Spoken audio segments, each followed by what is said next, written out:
Amid the sun-baked plains of the Cagayan Valley stands a church whose very bricks hold the memory of centuries. This is the Cathedral of Saints Peter and Paul in Tuguegarao, once a humble mission outpost, now the heart of an archdiocese. Its story begins more than 400 years ago.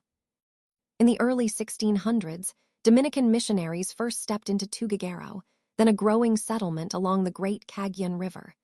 These friars carried with them not only the Christian faith, but also the engineering knowledge and architectural traditions of Spain and the Americas.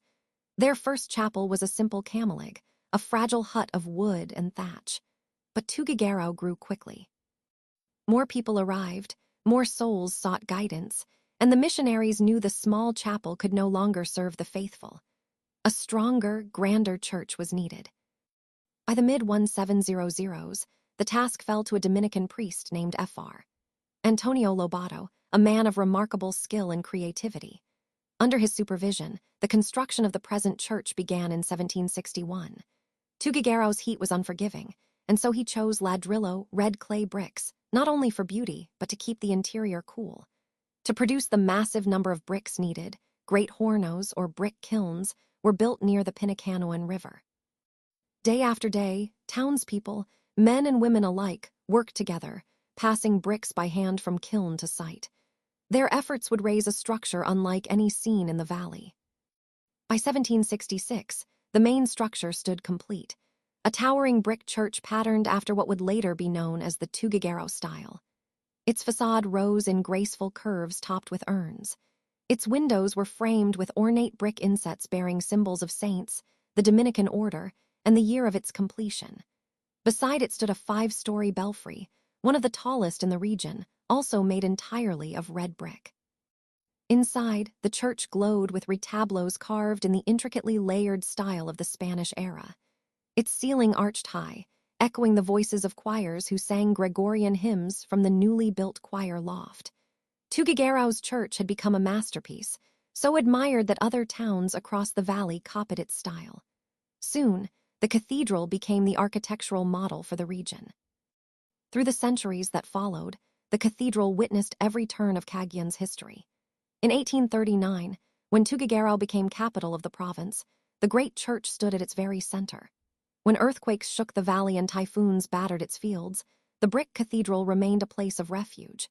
When the Catholic hierarchy expanded in the early 1900s, it was this very church that was chosen as the seat of the new diocese of Tuguegarao, and later, its archdiocese. But the cathedral also endured tragedy. In World War II, Tuguegarao became a battlefield. Bombs fell across the town, and the cathedral, so proudly built, was badly damaged. The once lofty belfry lost its top floors. The retablos were destroyed. Walls crumbled. Windows shattered.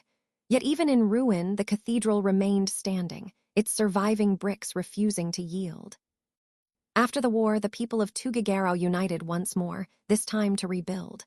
For more than 2 decades, reconstruction continued. A new roof was installed.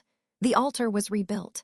Eventually, the belfry rose again, though only its lower levels remained original. Step by step, the cathedral regained its dignity. In the decades that followed, the cathedral continued to evolve. The convento that once stood beside it gave way to new buildings. The grassy patio became a paved courtyard, but inside, many of its original artistic elements were carefully restored. In 2014, guided by century-old photographs, the church's interior was restored to echo its pre-war beauty. The vaulted ceiling, the 3 magnificent retablos, the icons, the symbolic brick insets, all brought back with reverence. And though the valley has known countless storms, one moment stands out. In 2016, when the fury of Super Typhoon Lawan swept across northern Luzon, many churches suffered severe damage. Yet the cathedral, with all its age, its history, and its delicate brickwork, stood almost unscathed. A few bricks fell, but the church remained firm, just as it had done for over 250 years. Today, the Cathedral of Saints Peter and Paul is more than a religious structure. It is a silent witness to the perseverance of the people of Cagayan. Every brick carries the labor of ancestors. Every symbol represents the faith that shaped the region.